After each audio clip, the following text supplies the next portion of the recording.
ಕುಕ್ಕೆ ಶ್ರೀ ಸುಬ್ರಹ್ಮಣ್ಯ ಕ್ಷೇತ್ರದ ಕುಮಾರಧಾರ ಸ್ನಾನಘಟ್ಟದ ಬಳಿ ಕರ್ನಾಟಕ ರಾಜ್ಯ ಮಹಾತ್ಮ ಗಾಂಧಿ ನರೇಗಾ ನೌಕರರ ಕ್ಷೇಮಾಭಿವೃದ್ಧಿ ಸಂಘ ದಕ್ಷಿಣ ಕನ್ನಡ ಜಿಲ್ಲಾ ಘಟಕ ಮಂಗಳೂರು ಇದರ ವತಿಯಿಂದ ನಿನ್ನೆ ನರೇಗಾ ದಿವಸ್ ಆಚರಿಸಲಾಯಿತು. ದಕ್ಷಿಣ ಕನ್ನಡ ಜಿಲ್ಲಾ ಪಂಚಾಯತ್ ಮುಖ್ಯ ಕಾರ್ಯನಿರ್ವಹಣಾಧಿಕಾರಿ ಡಾಕ್ಟರ್ ಕುಮಾರ್ ಕಾರ್ಯಕ್ರಮದ ಅಧ್ಯಕ್ಷತೆಯನ್ನು ವಹಿಸಿದ್ರು.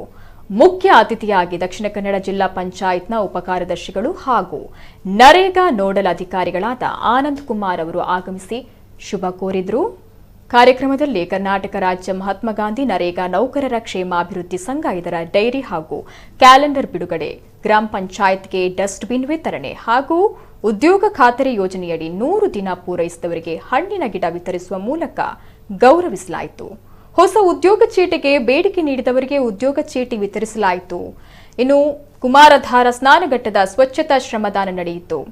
ಏನೇಕಲ್ಲು ಗ್ರಾಮಕ್ಕೆ ಭೇಟಿ ನೀಡಿ ಮಹಾತ್ಮ ಗಾಂಧಿ ನರೇಗಾ ಯೋಜನೆಯ ಮಾಹಿತಿ ಕಾರ್ಯಕ್ರಮ ಹಾಗೂ ಮನೆ ಮನೆ ಭೇಟಿ ನೀಡಿ ಸೋಪ್ ಫಿಟ್ ನಿರ್ಮಾಣದ ಕುರಿತ ಪ್ರಾತ್ಯಕ್ಷಿಕೆ ಹಾಗೂ ಮಾಹಿತಿ ಕಾರ್ಯಕ್ರಮ ನಡೆಯಿತು. ಕಾರ್ಯಕ್ರಮದಲ್ಲಿ ಕುಕ್ಕೆ ಸುಬ್ರಹ್ಮಣ್ಯ ದೇವಸ್ಥಾನದ ಕಾರ್ಯನಿರ್ವಾಹಕ ಅಧಿಕಾರಿ ನಿಂಗಯ್ಯ ಪುತ್ತೂರು, ಕಡಬ ತಾಲೂಕು ಪಂಚಾಯತ್ನ ಕಾರ್ಯನಿರ್ವಹಣಾಧಿಕಾರಿ ನವೀನ್ ಕುಮಾರ್ ಭಂಡಾರಿ, ಸುಳ್ಯ ತಾಲೂಕು ಪಂಚಾಯತ್ನ ಕಾರ್ಯನಿರ್ವಹಣಾಧಿಕಾರಿ ಭವಾನಿ ಶಂಕರ್ ಸೇರಿದಂತೆ ಅನೇಕ ಸಂಘ ಸಂಸ್ಥೆಗಳು ಜೊತೆಗೆ ಸದಸ್ಯರು ಪಾಲ್ಗೊಂಡಿದ್ದರು.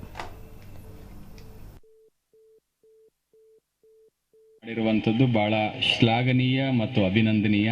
ಅದಕ್ಕಾಗಿ ನಾನು ನಮ್ಮ ನರೇಗಾ ಎಲ್ಲ ಸಿಬ್ಬಂದಿಗಳಿಗೂ ಕೂಡ ಮತ್ತು ಸಂಘದವರಿಗೂ ಕೂಡ ನಾನು ಅಭಿನಂದನೆಗಳನ್ನು ಸಲ್ಲಿಸ್ತೇನೆ.